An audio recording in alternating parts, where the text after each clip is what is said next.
As-tu déjà ressenti que tu portais un fardeau invisible sur la poitrine, comme si un poids t'empêchait de respirer librement? Peut-être fût-ce une parole que tu n'aurais pas dû prononcer, une trahison que tu as subie, une blessure qui n'a jamais guéri. Nous avons tous, à un moment ou à un autre, connu ce nœud dans l'âme qui nous vole la paix. Cela peut se produire dans la famille, au travail, dans une amitié brisée. Et même si nous essayons d'aller de l'avant, quelque chose en nous reste attaché. Aujourd'hui, je veux te parler de quelque chose qui non seulement allège ce poids, mais l'arrache à la racine, le pardon qui libère le cœur. Et je ne parle pas d'un pardon superficiel, mais du pardon qui vient de Dieu, qui guérit ce qui semblait impossible. Reste avec moi jusqu'à la fin, car nous n'allons pas seulement approfondir l'évangile de ce dimanche, mais je vais aussi t'enseigner comment vivre ce pardon dans ta vie, et ensemble, nous ferons une prière puissante pour que ton cœur soit libre et en paix. Imagine la scène, un chemin poussiéreux en Galilée, le soleil de l'après-midi dorant les pierres, le murmure de la foule qui suit Jésus. Parmi eux, Pierre, avec son caractère impulsif, se fraye un passage et demande « Seigneur, combien de fois dois-je pardonner à mon frère s'il pêche contre moi? Jusqu'à 7 fois ?»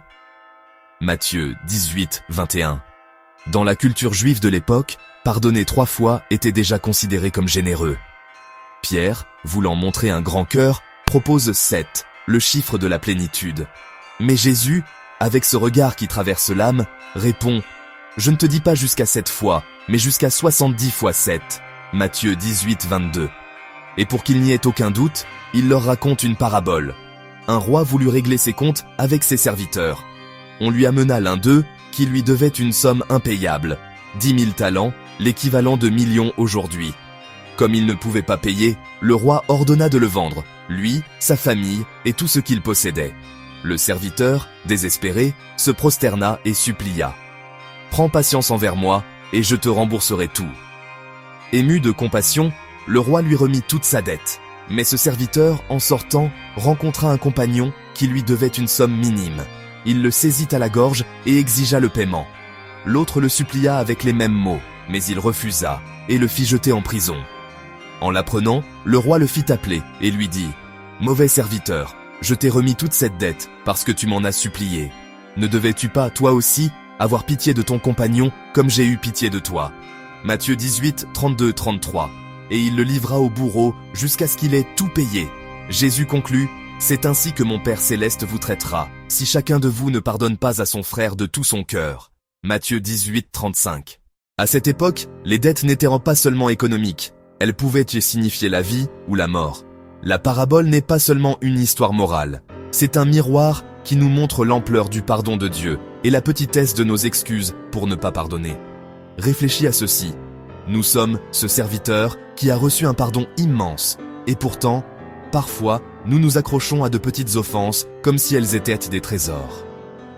Le pardon que Jésus propose n'est pas une option décorative, c'est le chemin vers la liberté. Aujourd'hui, dans notre vie moderne, les dettes ne se mesurent pas toujours en pièces de monnaie, mais en blessures émotionnelles, en paroles qui nous ont marqués, en trahisons qui nous ont laissé des cicatrices. Peut-être qu'au travail, quelqu'un t'a humilié, et que tu t'en souviens encore avec colère. Peut-être qu'il y a eu dans ta famille une injustice qui n'a jamais été réparée. Ou peut-être te reproches-tu toi-même des erreurs du passé, et n'arrives-tu pas à te pardonner.